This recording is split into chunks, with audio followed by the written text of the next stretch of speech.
Hey everyone, how's it going? I hope everyone's doing well as usual. Welcome back to the channel.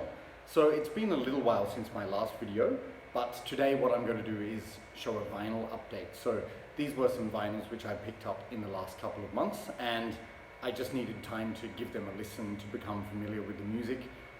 There's also been some other music coming in, so there'll be a few updates in future, but I'm just trying to break them up so the videos aren't too long. So 4 vinyls to talk about today, and they're all within the broad category of extreme metal. So some death metal, some black metal, some other stuff. And yes, I don't want to waste your valuable time, so we'll just get started.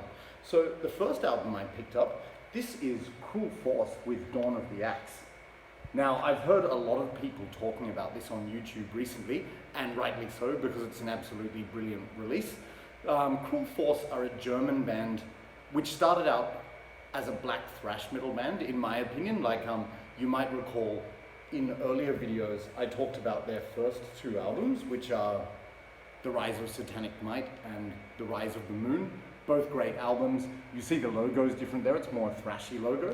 But yeah, so that was black thrash, and the way I described those albums, it was like old Metallica meets old Bathory, in my opinion.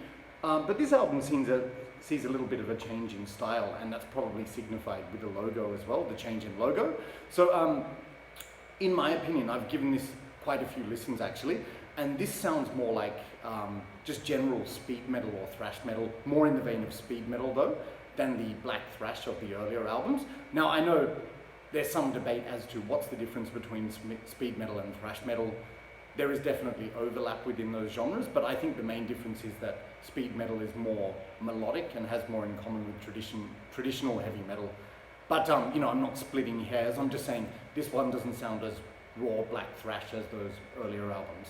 But yeah, so it's a lot more melodic, that's the first thing. But at the same time, there are still a lot of straightforward, chugging, thrashy riffs, and they're very catchy. So it's an interesting development, and in my opinion, an improvement, like a change for the better. So the main difference that I can notice, this album came out after an 11-year hiatus between this one and this one. So they've come back with just a refreshed energy. It's absolutely brilliant. On this album, the guitars and production sound a lot more melodic and tuneful. So the songs are immediately more memorable in comparison to the first couple of albums. So don't get me wrong, I love those first couple of albums, but this just seems to have got even better. So remember when I said that about the new Cannibal Corpse album as well, that what makes it stand apart from previous ones is the fact that the production makes the guitars more melodic and tuneful. Same thing on this album, although it's a different style of music. So yeah, there's a lot of melody on all of the songs and loads of hooks to make the songs incredibly catchy. And there is even a tranquil, melodic, atmospheric, clean guitar solo on the song called Devil's Dungeon. So it is quite a step forward from just the raw black thrash of the earlier albums. And on this album, the vocals have a higher pitch and more sort of thrashier style. So on the first 2, they were sort of gruff and raspy, like a bit of a bark almost. But on this one, yeah, there's just a higher pitch and thrashier style. And if you add the shouting backing vocals to that, it makes the songs even more anthemic and memorable. Of course, the guitar solos on this album are in the same vein as the first 2 albums, that is blistering and melodic, but even more melodic once again, so they've just really amped up the melody on this album so much, but not in a wimpy way, just in a catchy way.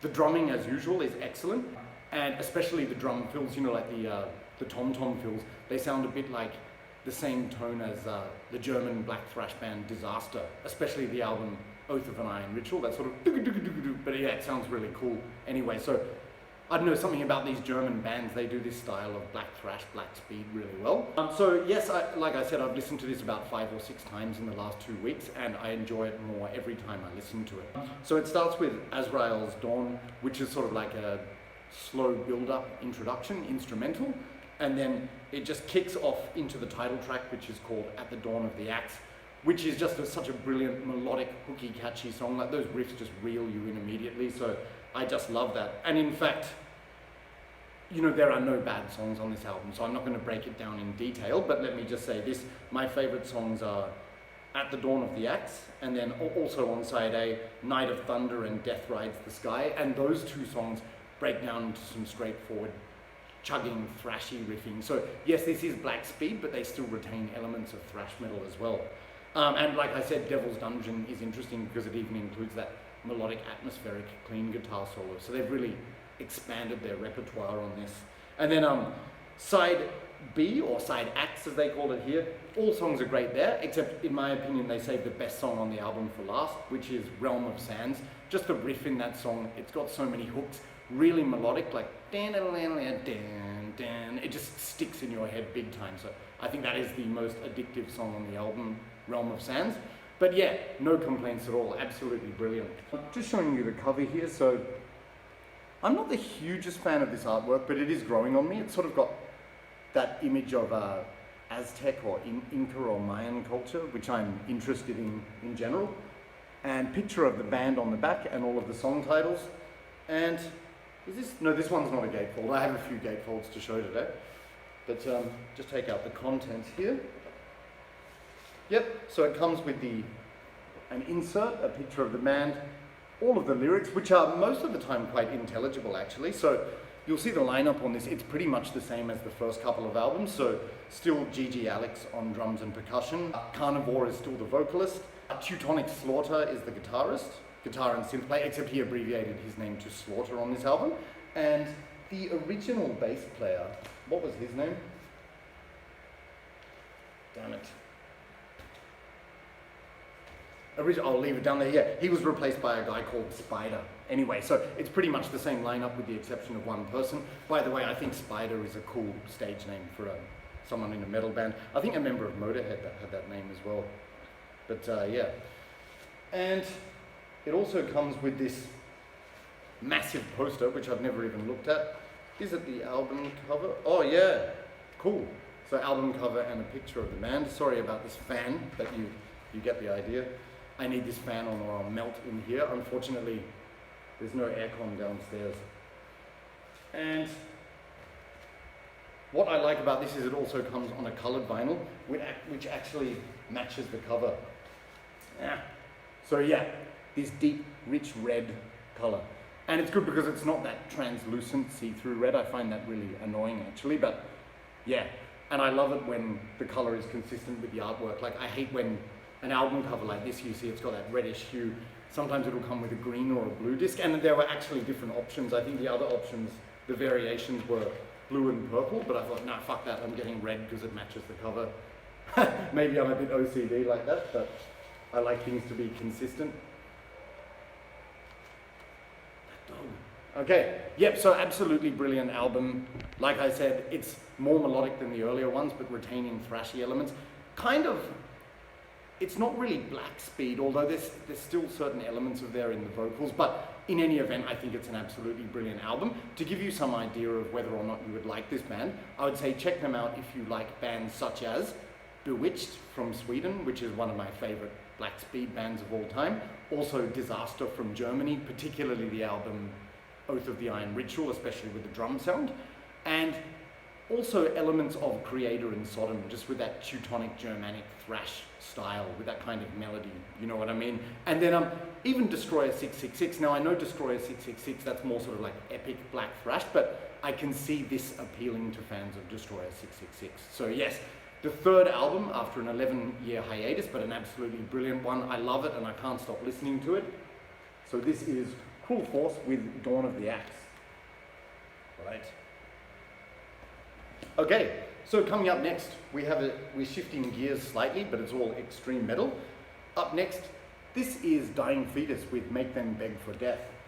So this is another album that a lot of people have been talking about recently, and rightly so, because it's absolutely phenomenal. I've been familiar with Dying Fetus for a long time.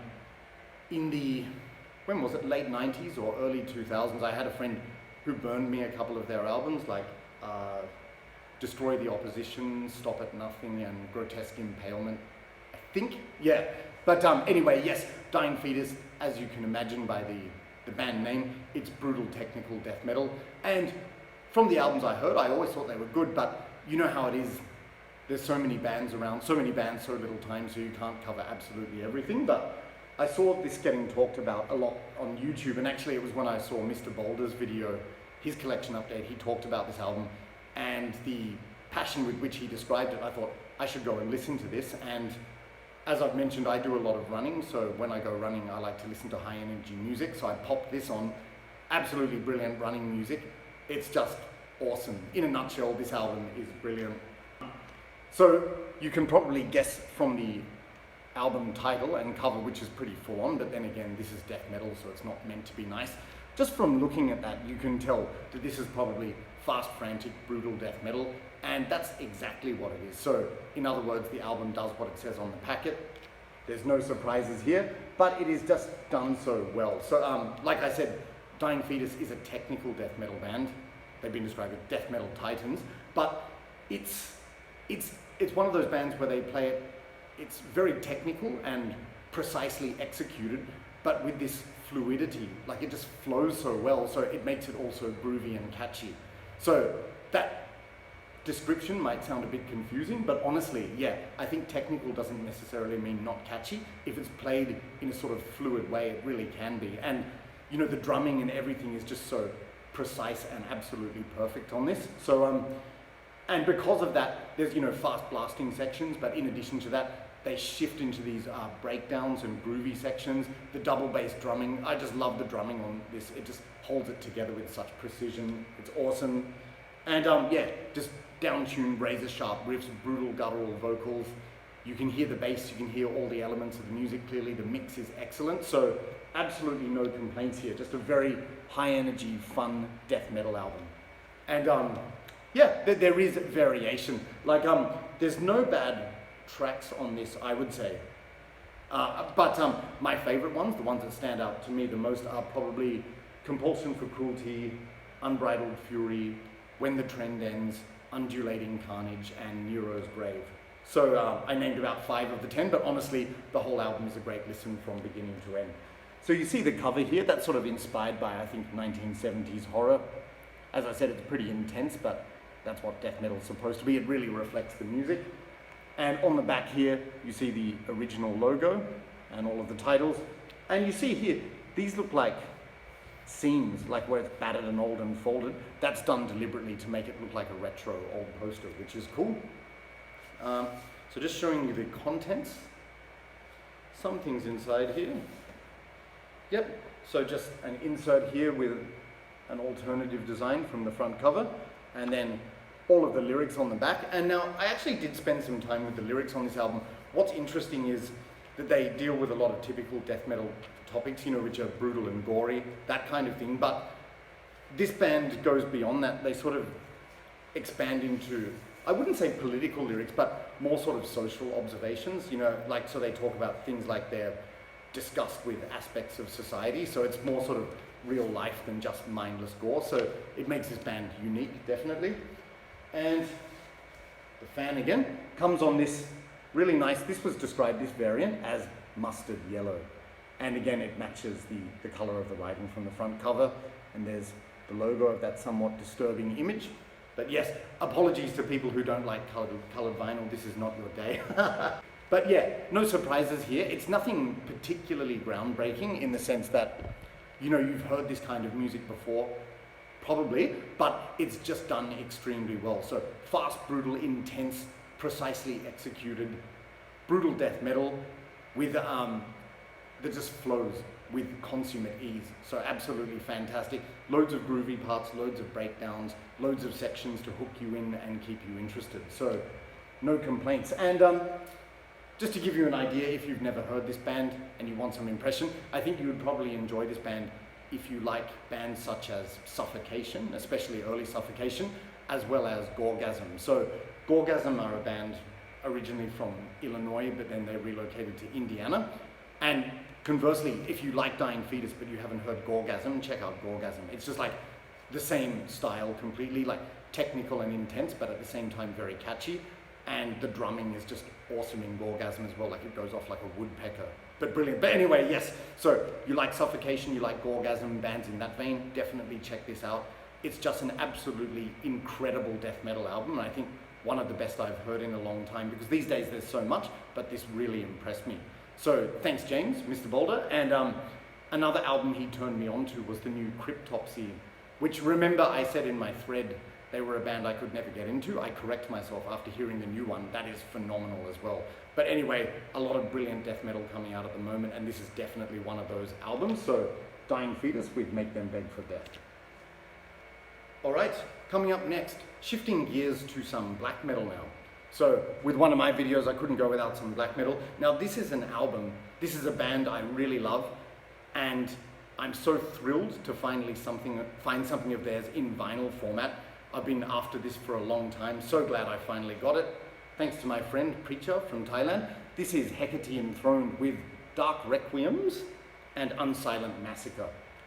Yeah, like I said, completely thrilled to own this. You may have recalled I spoke about their first full length, The Slaughter of Innocents, a Requiem for the Mighty, in one of my earlier videos, so you can go and check that out.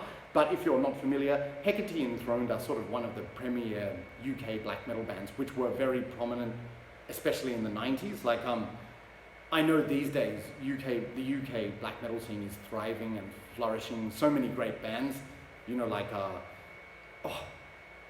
Thy Dying Light, The Infernal Sea, Old Corpse Road. Yeah, just millions. Winter Filleth, you know, there's so many good UK black metal bands, but this was one of the big hitters in the 90s, HECATE Enthroned. It was sort of HECATE Enthroned, Cradle of Filth, and Balsagoth.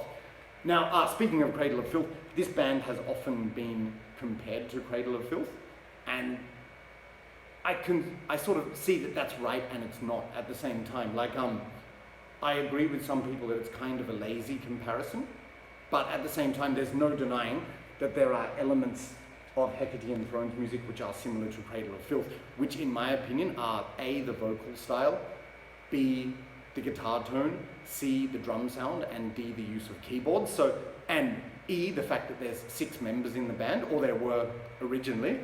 But yeah, so this is very keyboard rich, keyboard heavy, symphonic black metal, which is the music I just love.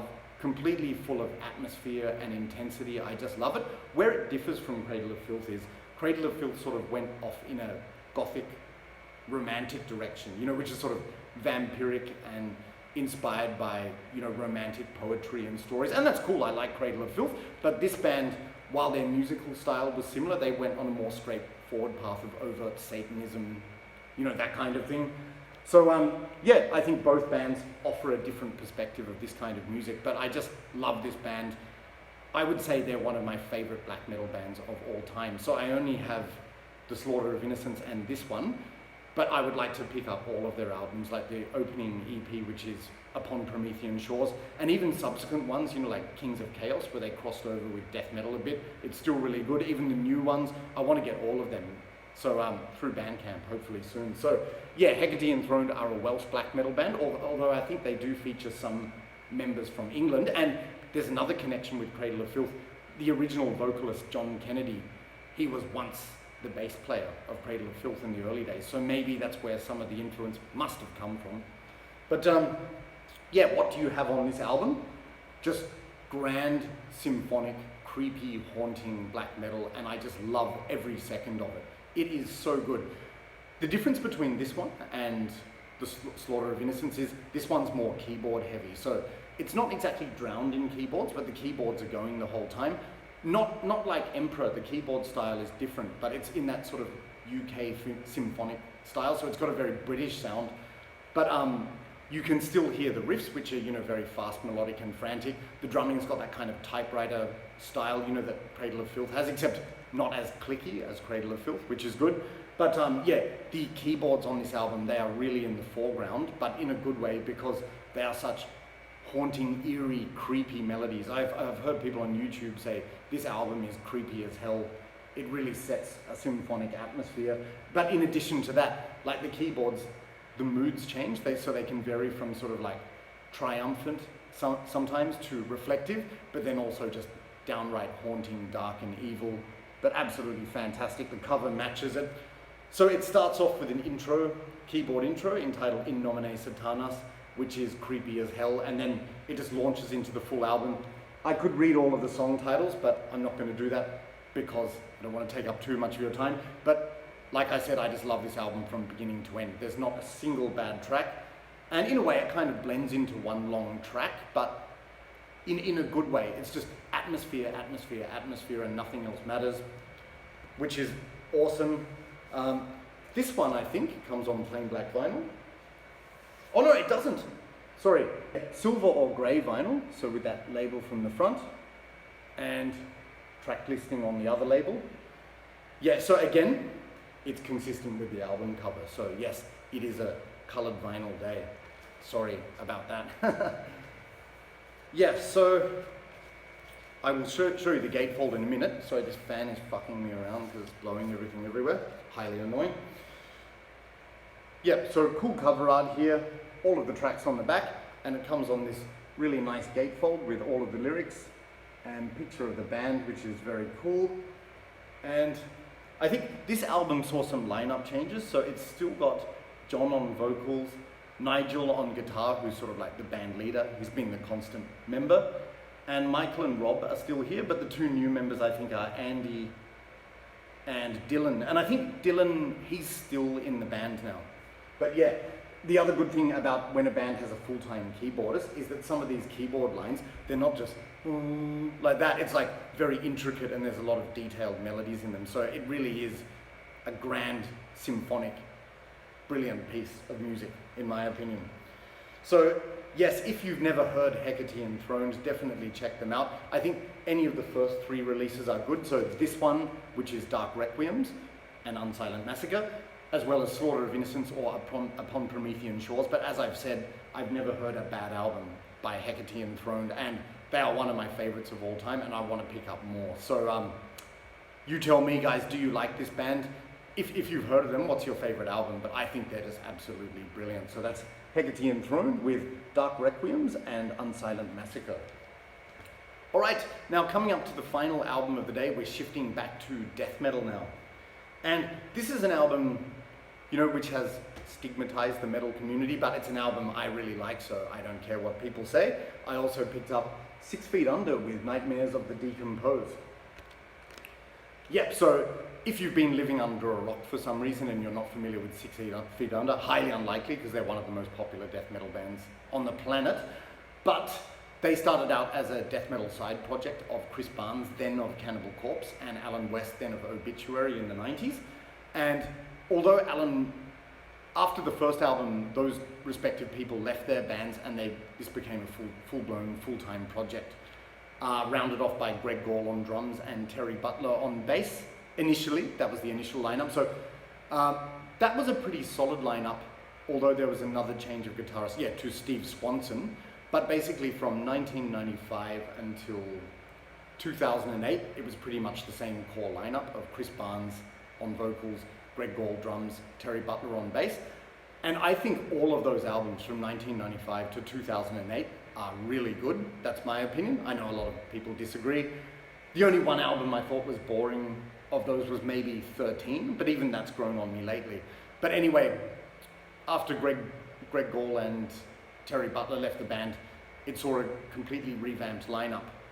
And with the album Undead in 2012, that saw a shift in musical style where the band, you know, initially it was very sort of simplistic groove-driven death metal, but then in 2012 with the different lineup, they went in a more technical direction. So ever since 2012, I've found this band to be a bit hit and miss. Like I like some albums, other ones I don't, like after 2012, or some songs from some albums and others not very much. But let me just say this, I picked this up and I think this one is my favorite since 2007's Commandment. So I know a lot of people love to hate this band and may laugh at me for saying that, but I think this album is fucking awesome. So there is, yeah, I don't know why there's so much hate for this band, you know, in the metal community. I think a lot of people don't like Chris Barnes as a person because he's heavily opinionated, but at least he's honest. But I think a lot of people heavily criticize his vocal style, which has evolved and changed over the years. But I think the vocals sound really good on this album anyway.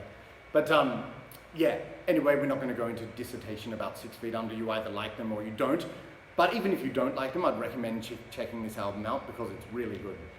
So yes, this album is interesting because with another lineup change, it saw the return of Jack Owen on guitar. When I say return, he was never in this band, but he was obviously the original guitarist of Cannibal Corpse, and Chris Barnes was the original vocalist. So they reunited for the first time in many, many years. So I'm wearing this Eaten Back to Life shirt as a kind of tribute to that. So yeah, Jack Owen back in the band, and I think he was a really good fit for this band, because you'll remember in the last few Cannibal Corpse albums he was on, he wrote the more sort of groove-oriented songs like Decency Defied, Nothing Left to Mutilate, When Death Replaces Life. So I think he fits in nicely with this album. And on this album, thankfully, they moved away from the technical style and they went back in the groove-oriented direction.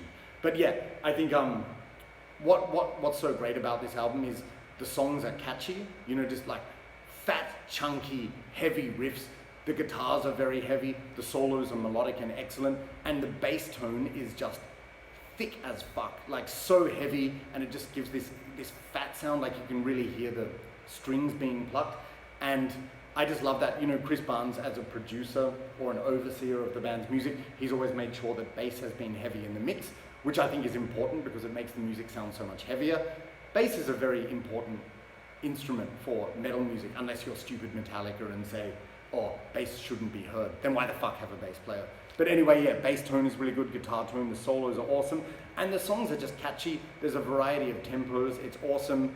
There's honestly no bad songs on this album, I like them all, but the standout ones for me, the opener, Amputator, that's just fast, brutal death metal with Chris Barnes's trademark vocals. Another, yeah, just on that point, a lot of people say that Chris's vocals are terrible, but in an era where all of the death metal vocals can sound so generic and everyone sounds like each other, Chris's voice is unique. Whenever you hear his vocals, straight away you know it's him. So they're imbued with his personality, and that's what I like.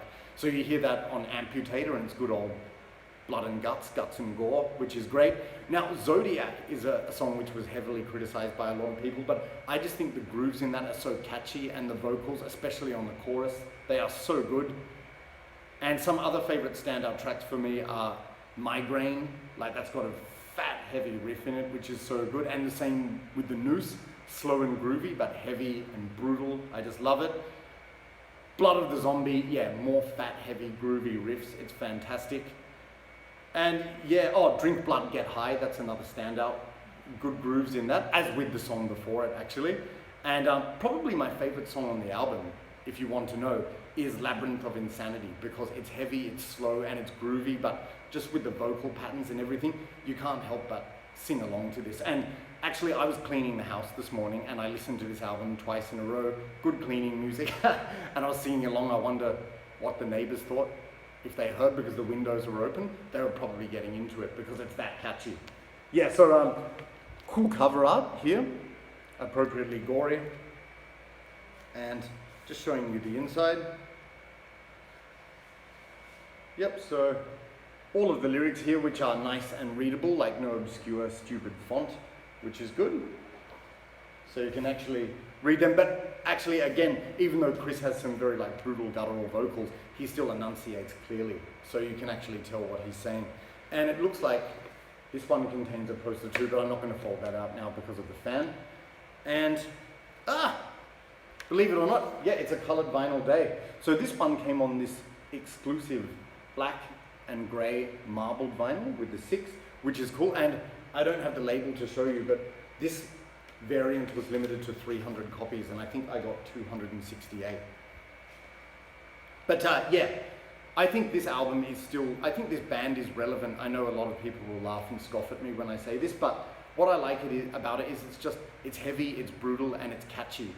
And speaking honestly, I think this kind of death metal is appealing to me more at the moment than the modern Cannibal Corpse, because of course I still like modern Cannibal Corpse, but again, you know, often the production lacks melody, and it's sort of lacking in groove that the early Cannibal Corpse albums had. But again, it's a different style. Like Cannibal Corpse is fast and brutal. This is more sort of focused on groove, but I think both great bands. And yeah, great to see Jack Owen back, and his songwriting has contributed massively to this band's success on this album. So like I said, no joke, this is the best album since Commandment for me. So even if you don't like 6 Feet Under, definitely give it a chance, because it's groovy, it's heavy, it's awesome. So that's 6 Feet Under with Nightmares of the Decomposed. And actually they have a new album coming out soon called Killing for Revenge, and I heard the new single. It sounded pretty good. Again, it got heavily criticized by a lot of people, but I'm really looking forward to hearing the new album.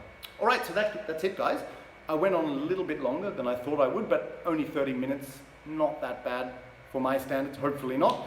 But yes, thank you for watching if you made it this far. So I've got a lot of other videos coming up. I've got a response to do for Trevor, Fumes of Hatred. He just recently reached 400 subscribers, so congratulations, Trevor. I'll be entering that soon.